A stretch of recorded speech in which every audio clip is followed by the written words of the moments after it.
ගරු මන්ත්‍රීතුමා ඔබතුමා ප්‍රශ්න නගින්නේ.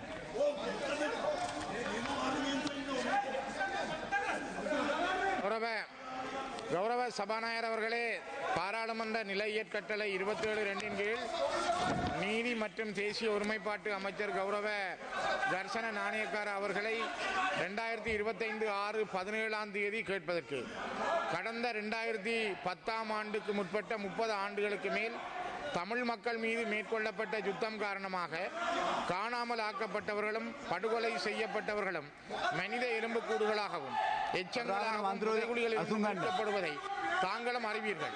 அந்த வகையில் மண்டதீவு செம்பாட்டு தோட்டம், புனித தோமையார் ஆலயத்தின் அருகாமை, திருக்கேதீஸ்வரம், முல்லைத்தீவு, குமுளமுனை, கொக்குத்தொடுவாய் உள்ளிட்ட மனித புதைகுழிகளில் வரிசையில் தற்போது யாழ்ப்பாணம் செம்மணி சிந்துப்பாத்தி பகுதியிலிருந்தும் மனித எலும்புக்கூடுகள் மீட்கப்பட்டுள்ள நிலையில் இவை முழுமையாக தமிழ் மக்களுடையவைதான் என்பது தெளிவாகிறது.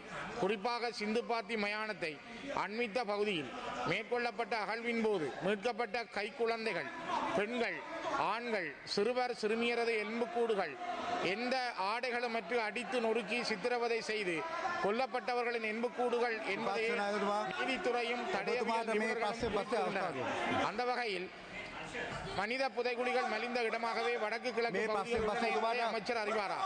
தற்போது யாழ்ப்பாணம் செம்மணி சிந்துப்பாத்தி இந்து மயானத்துக்கு அருகில் தோண்டி எடுக்கப்படும் மனித எலும்புக்கூடுகள் தொடர்பில் பக்கச்சார்பில்லாத நீதியான விசாரணைகள் மேற்கொள்ளப்பட்டு உண்மைகள் வெளிக்கொணரப்படுமா? இதற்கு முன்னர் நடைபெற்ற முல்லைத்தீவு கொக்குத்தொடுவாய் மனித புதைகுழிகள் அகழ்வு பணிகள் நிறைவேற்று விட்டதா என்பதையும் அது சார்ந்து நீதித்துறை மேற்கொண்ட நடவடிக்கைகள் எவை என்பதையும் அமைச்சர் இச்சபைக்கு அறிவிப்பாரா?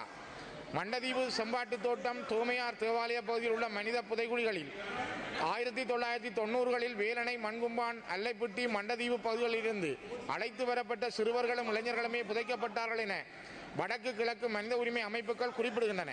இது சார்ந்த விசாரணைகள் மேற்கொள்ளப்படுமா என்பதை அமைச்சர் இச்சபைக்கு அறிவிப்பாரா?